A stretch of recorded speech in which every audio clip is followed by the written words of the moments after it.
Good morning, viewers. Welcome to Frankly Speaking with Vibhuti Jha, the January 1, 2022 edition. This is the first show of the year, and I want to wish you a very happy 2022. Happy, healthy, and the proverbial word we use, prosperous as well. Now, having said that, let's go back. I recall the last show of the year 2020, I was talking about the fact that everybody would have been in big hurry for the year to go by. But today it seems that a lot of celebrations had to stop because of the new variant of coronavirus, which is called Omicron. God knows how many more varieties are going to come, but be that as it may, life is all about optimism. Take stock of what has happened and move forward. In our work, we always say, always forward, even if not in a straight line. Life is not a straight line event. Things will happen. We have to adjust. We have to accommodate and move on. There's a very famous saying by one of the gentlemen whose I always quote that life is not about the survival of the fittest. Life is all about those who adjust fastest to the changing environment. They survive, and that's the important part. I have greatest of pleasure in welcoming two guests today. One of them you know very well, Dr. Dipak Nandi. He needs no introduction to the viewers of ITV Gold. But the second gentleman is Mr. Anurag Singh. He's in Chicago. He runs a company called Ansid Capital, and he's also a private investor. And in his free time, he dabbles with investment advice. So we have great pleasure in welcoming two very bright minds, people who know the market, people who understand politics. And as the saying goes, it's all about the economy, stupid. But we'll jump to the economy a little later. I wanted to begin with the political element of that. The political element of 2021 has been rather bizarre. We have survived COVID once again. Vaccines are out, new variants are out, and it looks like there's a chicken and an egg game going on here. So one variant, we were told that with the vaccines, virus will be gone, but we have a new variant. Now nobody knows. The human mice experiment, some new one is coming. Surprise. So Dipak ji, I wanted to start with you first on this matter, that, Omicron being what it is, there is tremendous amount of discussion. I don't want to talk about it. I want to talk about only one element of that. And that's what I alluded to in my opening statement, that unless and until we find the real cause, where is it coming from? Will we be able to contain the virus, or is it going to be like common flu, a common Wuhan virus, common COVID-19? Is it going to be like that? Every year we will have to take the shot. Every year we will have to take the booster shot. Is this a new life? Good morning to everybody. Happy New Year. I first of all wish everybody a healthy, prosperous, and a very happy New Year to each and every one of the viewers and their lovely families and their loved ones. I think Omicron is in the right direction. We have had coronavirus for a long time. The coronavirus had muted to COVID-19, and we saw the worst of the Wuhan virus last year. Yesterday, New York State reported the highest number of positive cases reported in 24 hours. That was 70,000 cases. 70,000 new cases, the highest number of cases reported in a single day from the beginning, from last year, March, that is 2020 March till yesterday. But Omicron, the beauty is a lot of people are getting infected, but very few people are getting hospitalized. So if you are vaccinated and boosted up, the chances of you to get hospitalized is very minimal. And what is happening pathophysiologically, it is affecting the bronchus, but it is not going down to the alveoli of the lung where the oxygen exchange happens. So you get a lot of scratchy throat and you get extreme fatigue, but you get a super booster natural antibodies against the coronavirus. So this is, I think, God's way and nature's way to spread the disease across the 7 continents in a very strong way so that everybody gets infected, everybody is boosted up naturally. And I'm not suggesting that anybody should go and get themselves infection. The treatment of choice continues to be vaccines and booster, but it definitely will help us, the coronavirus, to evolve into a way so that more people would have gone through the peak and more countries would go through the peak. So I think the first half of 2022 will be difficult as the virus spreads through numerous new countries, India being the last to get, like Delta did happen. But once the disease spreads, once the virus spreads, most people who are vaccinated and boosted will not need hospitalization. The only word of caution, this virus is dangerous.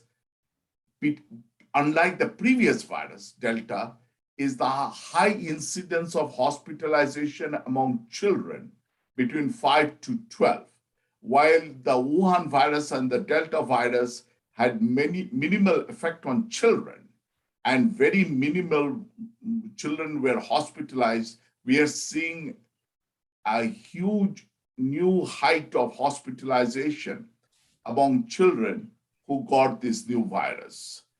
So the virus is affecting children. So children who have other severe diseases like cancer, autoimmune disorders, children who are having other illnesses, and children who have not been vaccinated are prone to get this virus and get hospitalized, unlike Delta or unlike the original COVID-19 Wuhan, which came out of China. Thank you. Thank you very much. Anurag ji, you are welcome. You are, for the first time, you are coming on ITV Gold in the US program. This program is US, YouTube based as well. So I wanted to ask you a different agenda on this. Since you are an investor, you know markets. As the saying goes, who is benefiting most from this entire exercise of Wuhan virus? You know, as somebody mentioned very, humor. So far, Pfizer was known as a Viagra maker. Now it is also known as a, immunity maker as well. So Pfizer is making money as if it had never made before. And we are not stupid. Neither three of us, and I don't think investor world is stupid. We watch things very closely. What do you think? Whose benefit? How much are the pharmaceutical companies benefiting? And do you think pharmaceutical companies are the next bet to continue as an investment target? I will take a shot at it after Anurag answers. All right, Sure. I knew you would want to, because you are a market player yourself. So go ahead, Anurag. Yeah.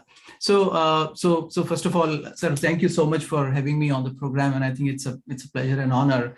And wish a very happy New Year to all the viewers and listeners across. So in terms of investing, I think when it comes to investing, there are certain elementary tenets that we follow. And I am a value investor where, which kind of believes that everything is good at a price and there is a value that you to discover a business at, versus a momentum investing where you just ride a running train or maybe, so to say, sometimes ride a tiger and, just kind of enjoy the ride while it lasts. From a value perspective, I think who is benefiting, I think if we just kind of enlarge the picture a bit, I think one is the pharma companies. But aside of that, I think there is this broader political spectrum and then the people connected to those movements. I think they are benefiting a lot. And I'll eventually, if time permits, I'll connect this to the macro picture, right? But I think let's move from the very macro issue of pharma companies are benefiting. I understand. I look at everything with an eye of suspicion. That's the investor's job. They kind of critique and try and find out what are the holes in the theory and figure out. I remember when Omicron came in, Pfizer was very quick. I don't know how these guys get the sense that the next day the chairperson was talking about, oh, we might need a new vaccine for it, as if it is every 6 months is going to be a new vaccine and that's going to be the way of life. But I think somewhere the conversations in the backstage happened, and then eventually 2 days later, we have the conversation going around that, hey, the booster will work and we don't need a new vaccine. So I'm sure, everybody's trying to conjecture and trying to benefit out of the whole situation.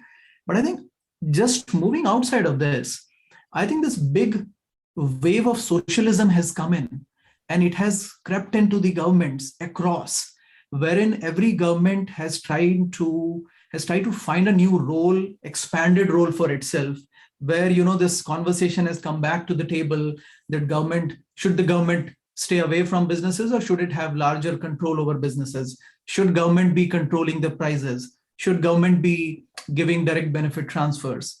So I think much of this socialist thinking in the current government, and I think it is very relevant in the current US government, it has kind of come on a center stage, and this left wing political thought is kind of propounding this theory that government needs to have a larger role, government needs to be in every businesses, government needs to control airlines, to all transport, to communications, to social spending, and to everything else.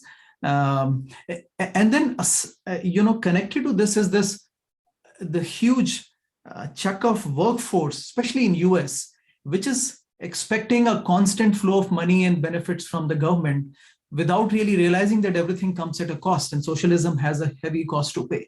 I think that's a bit of a downside of this whole conversation, and this repeated wave of Omicron and repeated, the conversation by the epidemiologists. I think this is kind of dangerous. As they say, a war is too important to be left to generals. I think economy is really too important to be left to a set of epidemiologists. Somewhere we have to kind of break those chains, because I'm sure of one thing in this whole process, sir. Doctors are never going to announce the end of the epidemic. Somewhere people will have to really take charge and announce that, hey, the epidemic is over, and just move on. It's a bit of a other side. I'm sure Dipak ji has a different view on this, but maybe let's hear from him. Absolutely. The point is very important that you talked about, that economy is much too important for just to be let go on, or the war is far too important to let the generals fight it. Deepak, you were very... let me take a bite on the previous question. I'm coming to you. I'm coming to you with a thought on this matter. Like Anurag said, is that value and momentum part of it. There's one element, and the second element is the politics of it all. Because eventually, Mr. Biden, who had thundered during the election that I will drive away this entire Wuhan virus and the vaccines and everything else. But a few days ago, he made a very, tragic admission that federal government has no solution to this. So combine the two, the element of the... Yeah, I will. Please. So I think you asked a very good question. Thank you. Who benefited most through this crisis? And I will always say there is a silver lining in every cloud, and we always should know how to make lemonade out of lemon. Having said that, I will say it in a frame of biopsychosocial. In a frame of the biologically, before the COVID-19 became an issue, it was President Trump who ordered his task force that I want a vaccine immediately. So because of that, the mRNA technology, which was in the labs, in trying to do gene editing work for oncological treatment, was immediately picked up on, and Moderna took the mRNA technology and came out of nowhere to make the vaccination, which was immediately duplicated by Pfizer. So because of that one technology, just the mRNA technology. Like in Second World War, penicillin was discovered by Fleming in order to treat the soldiers from the infection that they were getting from the wound. This crisis created the mRNA technology, which was a gene editing treatment technology for treatment of oncology disorder and had very minimal role in development of vaccine development. But that technology was then harvested, and we got immunological vaccine development out of it in a super fast way. And Moderna and Pfizer implemented it. Now, post-corona, this technology will play wonders in the treatment of oncological diseases and in the treatment of immunological diseases like rheumatoid arthritis, SLA. So that was the biological aspect.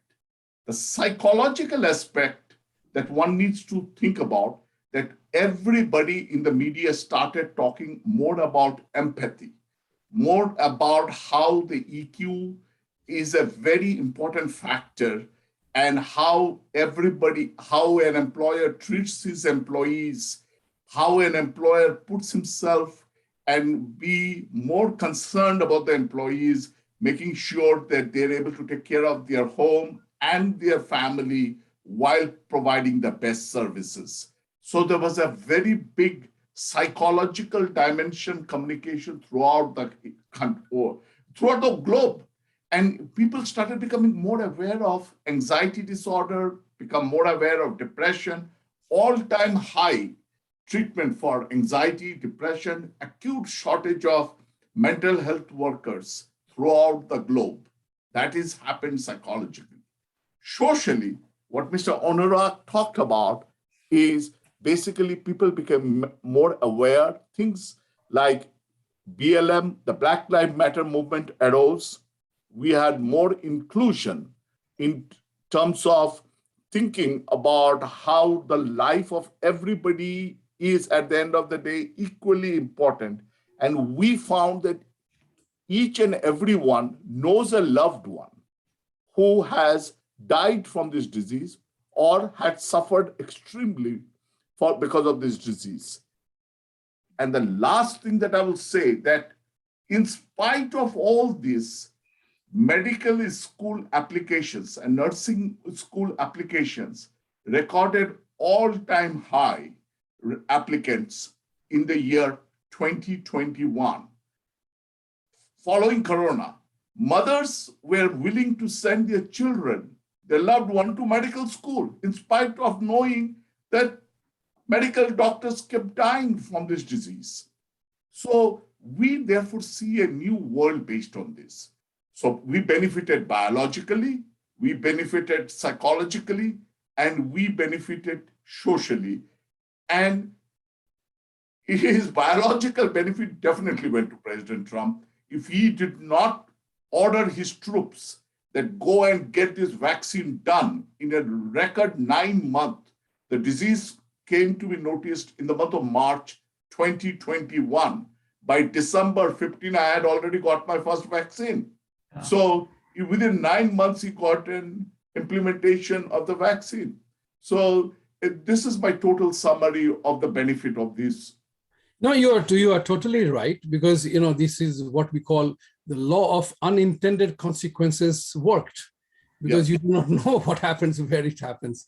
Coming to the second aspect of this, I wanted to dwell upon it a little bit. How does the societal confidence in the system, has it improved or decreased? Because confidence is a big matter. One of the things that the US inspires people around the world, that law works, the system works, whether it's 12 at midnight or 5 in the morning, we will all stop at the red light or a traffic sign. That's the point which I'm trying to drive at. Do you think that the societal confidence in the government and the governance mechanism, or thanks to technology, we know a lot more than average 20 years ago, say, for that matter. So news travels at the speed of lightning, at the speed of lightning, and thanks to the tectonic shift brought about in technology for the way we communicate, we know now that the profit, and thanks to the political system that also keeps talking about profiteering and money making and all that, there is, you talked about the socialist part of it, there is a vast number of people who are now cynical and suspect of the corporate intent and the government's machinations. How do you think that is going to shape up in 2022? Because people like me, you, and Dipak, we know the system, how it works. So for us, it is not a shocking thing. It's not a shocking thing. Sorry, I'll come to you. Let Anurag go first. Then okay. Yeah. Sorry. Yeah. The point which I'm trying to make is, how will this confidence build back before the build back better? Which is, it's BBB is dead, long live, build back better. I'm sure are different versions of it. So, sir, again, it's a wonderful thought and a great question.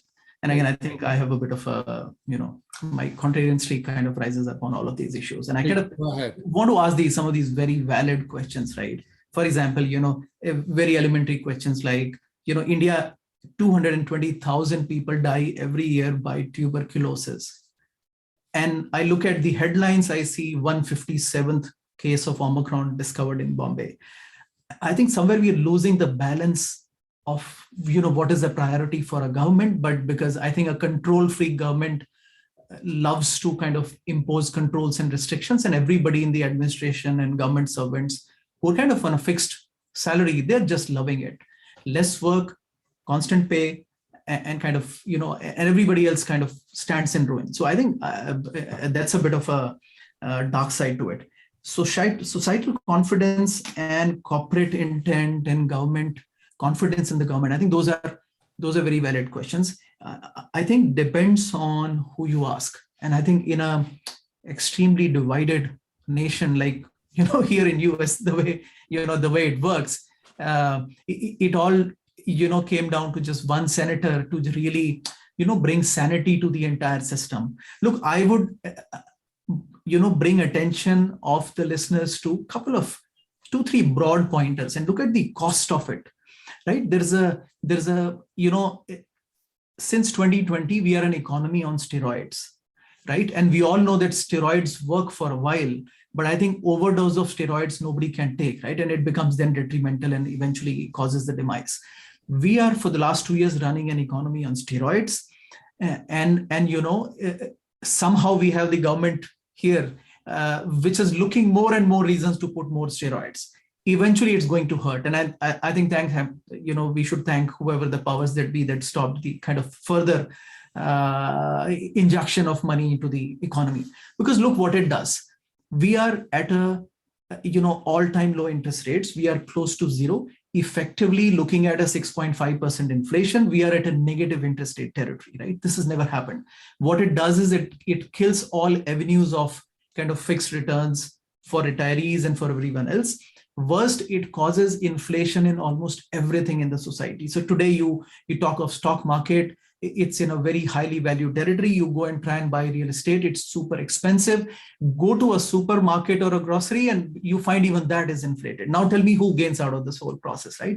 Eventually money will concentrate to the people who have, and they will have more of it. We can keep talking about it, but they are in a position of advantage on when the government pumps money into the system.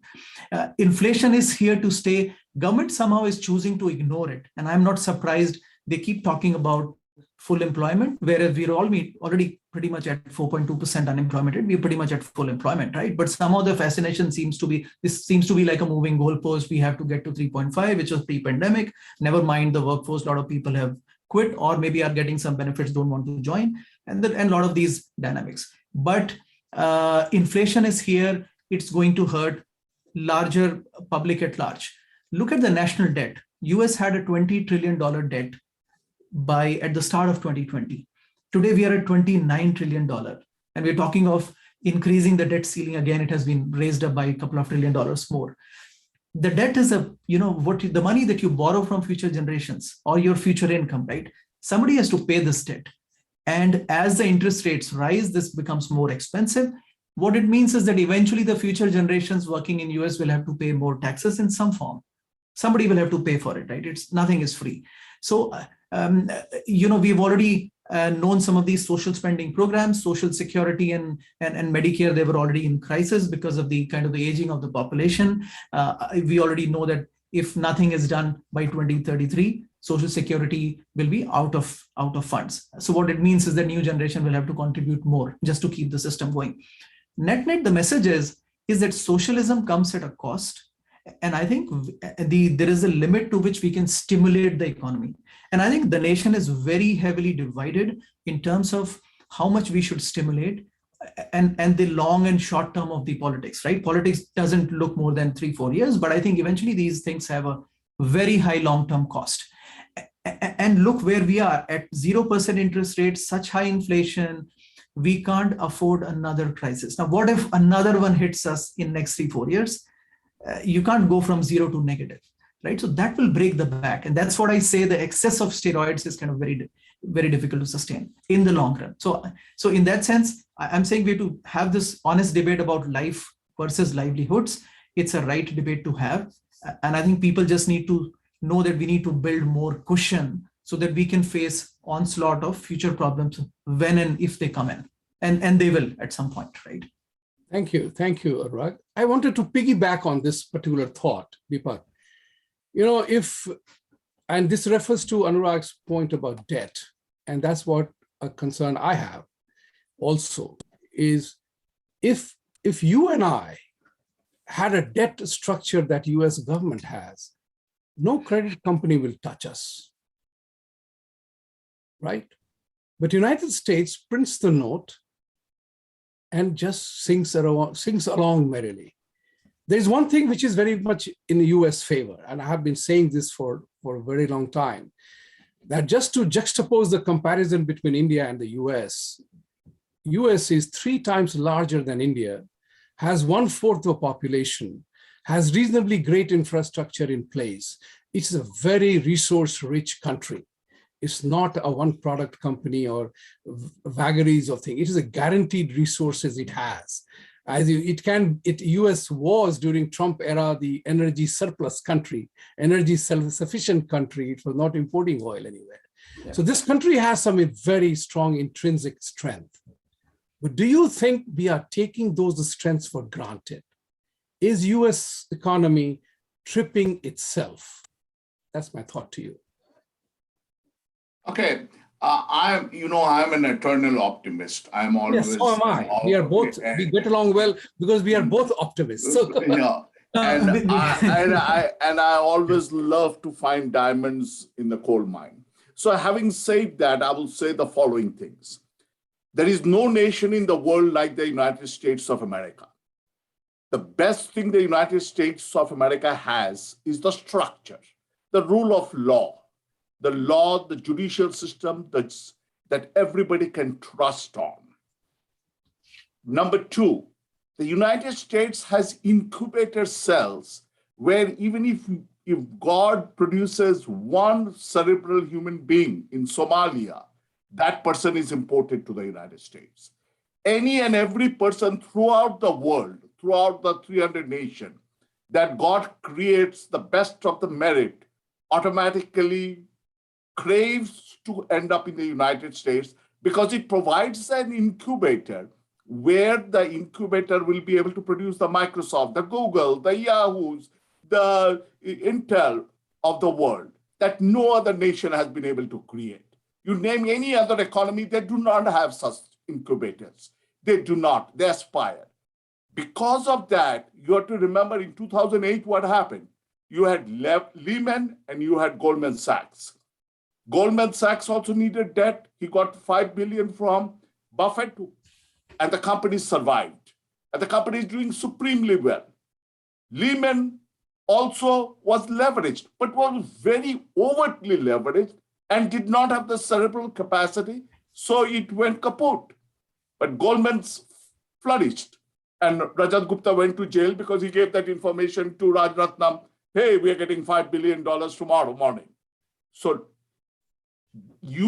getting debt and using the debt properly for growth, accelerated growth, is the crucial issue.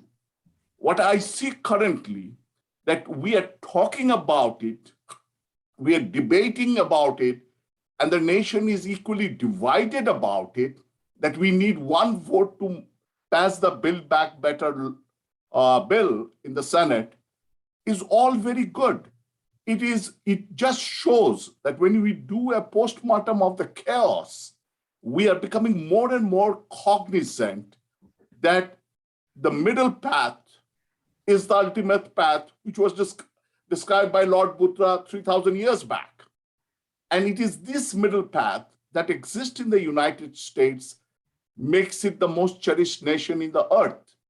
So I come back by saying it is not the amount of gold mines you have in a nation. It is not the amount of minerals you have in a nation. It is this rule of law, the academic institutions, and the incubators where every scientist can come from every part of the world and can function at their maximal capacity and be able to win the Nobel Prize. It is only in this nation. So as long as we keep that milieu, as long as we keep that environment, the technology companies which did not exist 20 years back, all these technology companies that we are talking about, Google, all the technology company like Facebook, what a concept, Facebook, social media, went public in 2014. All these companies have created trillions of dollars. It is because of the United States is the only nation who has the wonderful incubator cells where people can come, contribute, and can create trillions of dollars. And this debt can be all managed. We are all talking about what will happen to our great-grandchildren. Trust me, I have a grandkid and I want him to have the best life. But this nation will die if we do not keep those incubators going. Those That's a very valid point, Dipak. That's a very valid point, and you defined the structure very well. What we want to talk about further going forward is our arrogance hurting that very structure? Look what is happening in the society today.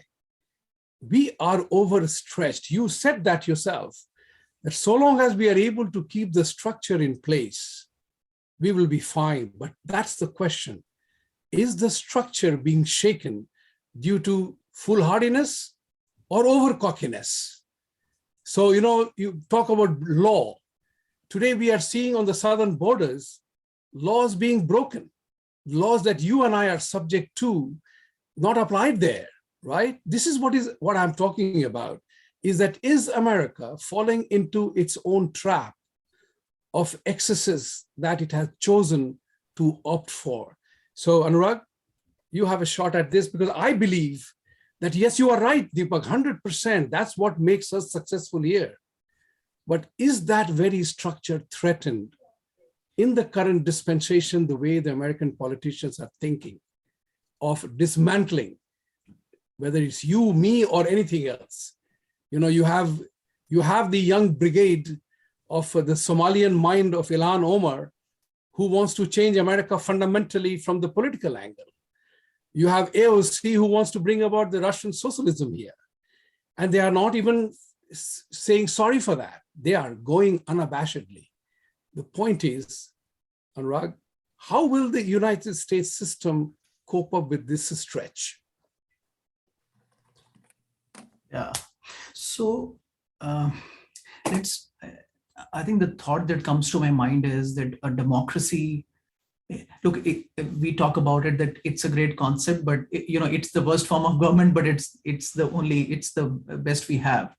But I think my experience with democracy in US, and if you compare it to, we all have connections to India, I think democracy is as strong as the people representing it. And as they say very famously, the government you deserve is the government you get. I think what made US strong is the strong voter base, which demanded services, which demanded the strong system, strong institutions, the rule of law. I mean, look at these 60s and 50s movies of US in black and white and some early color movies. And you see the same town planning, same city system structure. So they were kind of planned right from the start, which really doesn't happen in many of the emerging developing countries, because they just don't have that kind of population which kind of demand those things, the kind of voters who are kind of aware in that sense. I think that's my complaint to all of this border issues and some of the other issues, that look, if you're going to dilute the voter base by the people who do not have senses and then can just kind of sell their votes for some freebies, you're not going to have a very strong democracy. And I think that's where kind of, I get a little concerned that a one political party seems to be getting, and it's kind of my investors kind of thought, as I see, most of the taxpayer votes is going towards one political party, and nobody's surprised where. Most of the non-taxpayer but benefit-seeking votes are actually going to the Democratic Party, plus some elites which actually control the network. That also goes Democratic, because that's the kind of they kind of manage the money flow, right? And nobody wants to kind of mess with the people, right? So I think that's my kind of concern in terms of if you're diluting the voter base, then you kind of dilute the very essence of a judgment of the system, whether you're doing right or wrong. Look at, I'm sitting in Illinois. Here, it doesn't matter which side you vote, eventually it's going to be a blue government, right? And it's kind of worrying, because then that's exactly the situation which leads to more power grab by the governments, because, hey, they've made your vote pointless. It's always going to be one kind of government. And I think that really doesn't work. And whichever states, I think we see that they're kind of completely dominated by one government. Mostly, I would say, socialist seeking blue governments. You see that the crime rate goes up, the policing is weak, there is more tolerance for these kind of protests and whatever what have you, in the name of kind of, oh, this is kind of unjust, but there is a kind of this effort to justify everything in the name of, oh, we owe reparations to a certain class and all of this nonsense, which I think kind of defies economics. Worst, I think this benefit transfer and money transfer to people is not really the American way. And I don't find that, that's the right way a great nation is built, because then you're just becoming equal to any other developing country. So kind of, that's where kind of my take on this, be it, education loan waivers and all of that, right? Everything has two sides, but eventually, socialism is never free. And I think I despise these kind of politics. And this is not the American way. And I think I salute Joe Manchin, who really, really taught us that this is the American way, right? A lot of people say it was just one senators. I say it was 1 + 50. Don't forget that. So that's a good point. I wanted to talk about two elements here. There was a statement made in lighter vein that Joe Biden has started the commitment to build the wall, considering his low ratings amongst the Latinos. So he has decided to build the wall. These are things which are so funny. And the other part is that now that he knows, none of us are going to live long enough, so let's waive the education loan. So the point here is, do you agree with what Anurag said, Dipak? Because there is a concern, I notice, as an investor, as a person who is observing things very closely, that this is not the country that I came to. I didn't come to be in this country for this country to turn a socialist country. This is a very important thing. You and I, all three of us, have seen the negative impact of democratic socialism in the garb of democracy in India. It dragged India down dramatically. It's only when India has begun to nationalize Air India that there's a message which is going elsewhere. And this country is going to, in a different way. Where do you see this match happening, Dipak? What is your take on it? So I beg to differ. I came to this nation in January 1981. At that time, President Ronald Reagan had just won, and Jimmy Carter, the previous president, was talking socialism in the same way that right now President Biden was talking about. And that was not the first not the only decade that happened. This bringing in communism in this nation was discussed in the 30s. So this has been between the haves and the have-nots, the tale of the two cities, the socialism versus capitalism has been a topic that has been discussed throughout numerous decades in this nation. And yet the nation continues to prosper. In the 80s, New York City was decimated. Nobody could walk in the city. I remember one could not walk, but come the end of 90s, the city again flared up. This is the beauty of this nation. It is a very dynamic society. As long as there are debates, as long as there are protests, as long as there are counter agreements, things will evolve for the best. This is the founders had written the Constitution in such a beautiful way. Do you know what is the beauty? That somebody could cross the border and come to this country and would not go to jail even for one day. But somebody who pushed a girl to prostitution, as was determined yesterday, at age 17, will go to jail for 65 years. Because the laws have a federal system, a state system, an electoral system, whereby you vote the judge, whereby the president nominates the judge. It is this combination which makes this nation what was described in the holiest book of the world, the Talmud. The Talmud, which was founded, the oldest scriptures, talked about that there are many shades of gray. And one should be able to differentiate between those shades of gray and have different punishment for each of those shades of gray. So it is only the United States who have been able to build a legal system which is just not plain black and white, but is this chaos, it is this smorgasbord that makes this nation so rich, that people have a very hard time comprehending. That why is this lady going to jail for 65 years and we have other people who are breaking so many laws who do not have anything? Because they do not understand the laws were written by the original founders in such a way that we are able to follow the scriptures of Talmud. I will beg to tell you even this, that it is the United States only. We have a federal law system and a state law system. The whole India, for example, do not have any US attorney's office. They have only state jurisdictions, state laws. There is no federal law systems where the US attorney's office in Bengal is indicting somebody, and because of that indictment, one will go to jail. We do not have that system. And our politicians knowingly did not build it up because they were afraid that if such a system exists, a lot of politicians will end up in jail. It was very carefully picked up that Ambedkar did not pick up that system and import it in India. He was aware of it. So it is because of this reason, I have tremendous respect for the rule of law in this nation. And talking about Biden's position changing, the whole world is dynamic.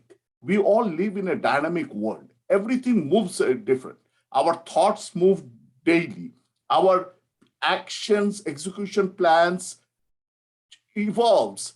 Our relationship with our spouses, with our children. That point is everybody has a right to change his opinion. So that's right. Perfectly opinion. My question is very simple.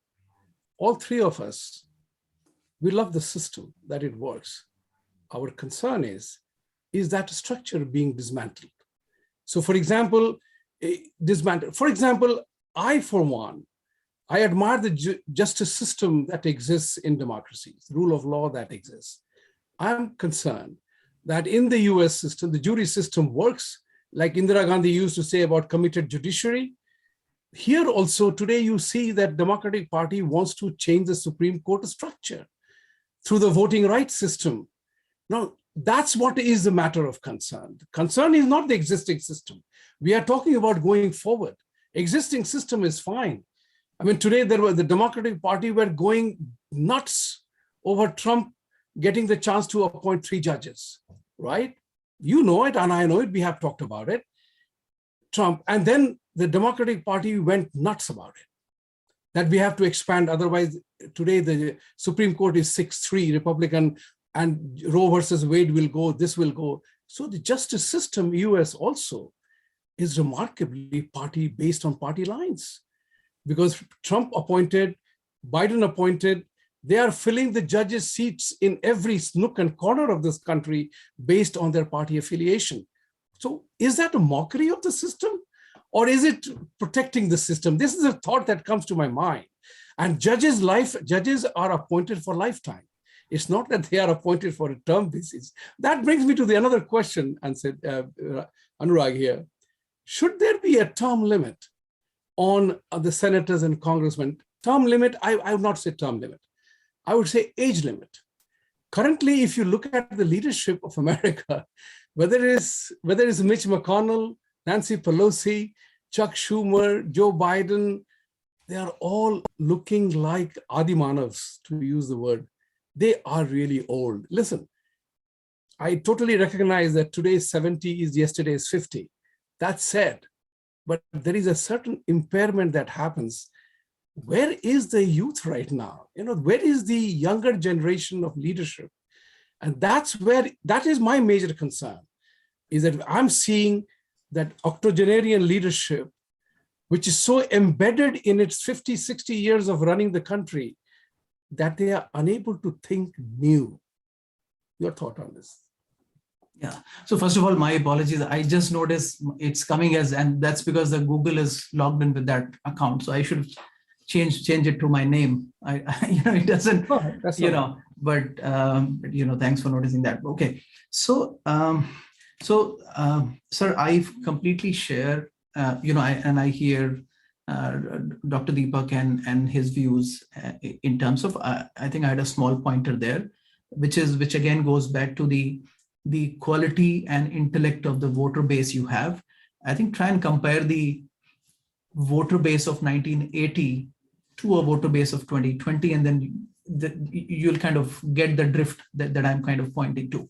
And I think if you dilute the voter base, I think then you'll have a set of benefit seekers and taxpayers. And that's a kind of a dangerous combination. Let's not forget that a lot of things America has always been resurrecting pretty strongly and been rebounding back. But I think let's not forget that the flavor also is changing a bit. And I think it's not always possible. And certain things are in a state of decay. And you can notice that difference even amongst the states, the high-tech states and low-tech states and all of that, right? So, so that's the my kind of a brief comment on this. Sir, just help me elaborate a little bit on the question that you specifically asked, and just kind of lost the thought on that one.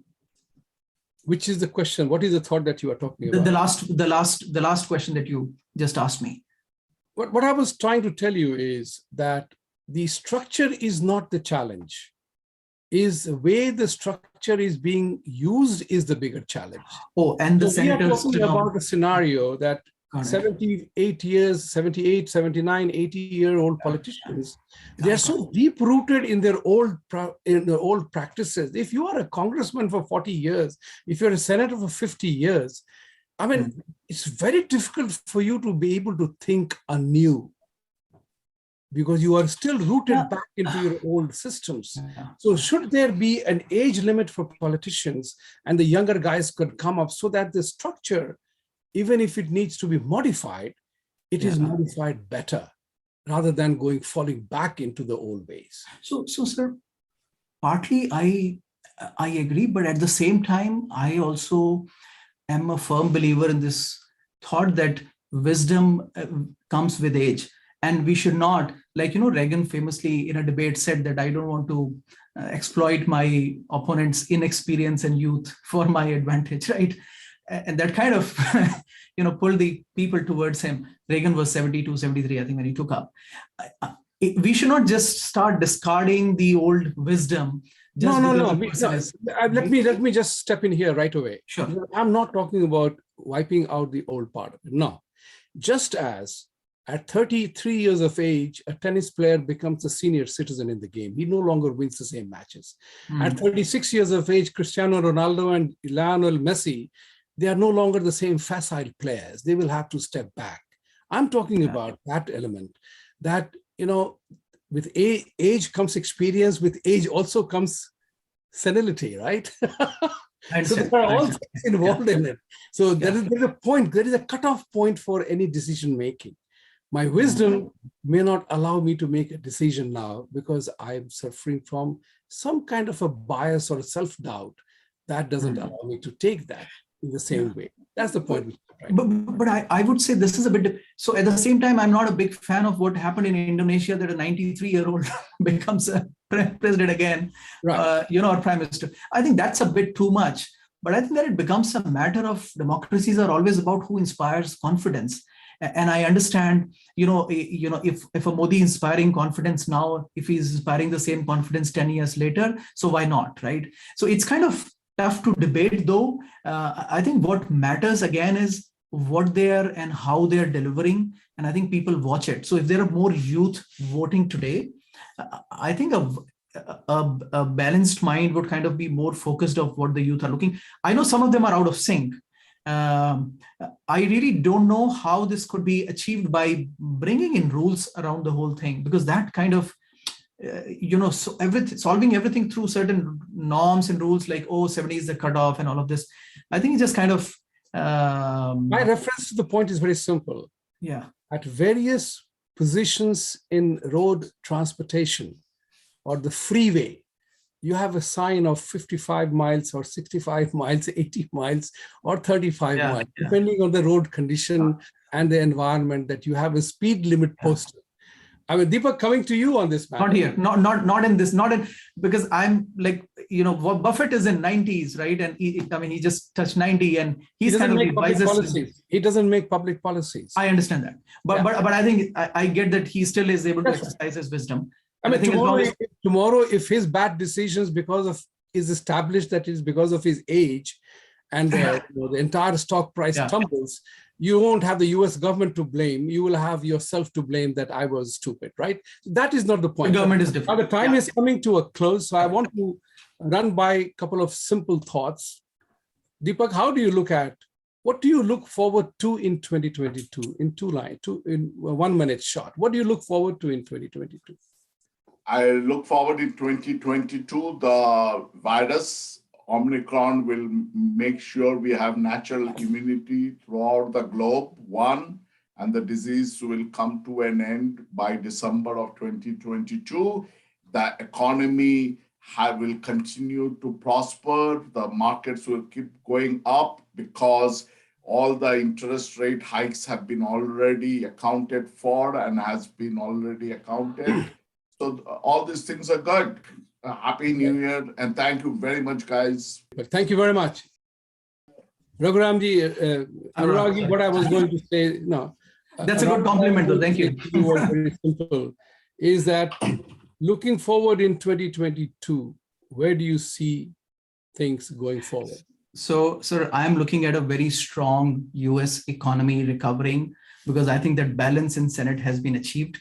I'm looking forward to a Senate majority by Republicans, because that's what the markets love, because that brings the kind of the balance in the economy. And I think as an investor, I like that, because that stops those crazy ideas from going, beyond a point. And I'm looking for the world to move on from COVID. Eventually, as I say, because governments are really out of money. And when you are out of money, you got to get up and rise and work. And I think that's the kind of spot we are in, that we can't really start to bother beyond a point. We have exhausted our savings as a nation, I'm saying, not personally, but, and I think nations should look and try and move forward beyond this. There's more important things to do than just living. Thank you. Thank you very much. My closing statement would be, we survived 2020 very well. 2021, the markets did very well. We will survive 22 as well, rather well, I would put it this way. I'm a hopeful guy, like Deepak was talking about optimism. Life is about optimism. I would urge all of you, don't read the zodiac sign. That is the most critical waste of time. भविष्य में क्या है, भविष्यवाणी वो जो general, zodiac sign, avoid reading that. But I'll share with you something to all the viewers and all the people who will be watching it later. There is one thing that worked for me for last many years, is that every year, don't make a New Year resolution. Think about something that you do that you know is not good, is not right for you, but you are stuck in the habit or the comfort zone of habit. It could be anything. So here is a trick to really make a change and make a difference in your own life. Stop doing something that you know you must stop. And start doing something that you have been wanting to do and you haven't done it. This has helped me a lot, because we always hesitate to do something because kal kar lenge. Aaj kariye. So with these few words for 2022, it is going to be a great year. These hiccups, they will all go away. They will not last long. Nothing lasts forever. So disaster is not going to last long. But be cognizant of the system that we are into. Be active role player. Whether it is Islamophobia bill, ask the question. You have a right to ask a question. Why is it essential at this point in time? Who is threatening whom? Ask the question of your senator and congressman. Ask the question, why are we letting people in?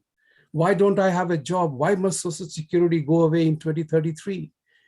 And if politicians are saying that we are doing this for grandchildren and great-grandchildren, tell them, I don't have a grandchild. What are you doing for me?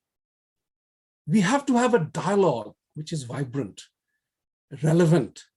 We can't be just taking the words from politicians or whoever the leadership is. We have the right. God has given us the freedom.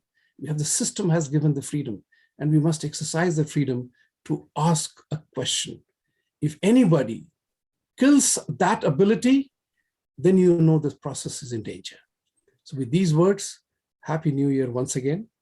Thank you, Anurag ji, for being with us today. If I have misspelled your name once or twice, please forgive me, because your Ansit capital also is responsible for that. Thank you, Dipak, for being here and running away. Well, that's a joke here. So let's learn to have the ability to laugh. Thank you very much. Have a great weekend, great week ahead, and talk to you again next week. Thank you, Anurag.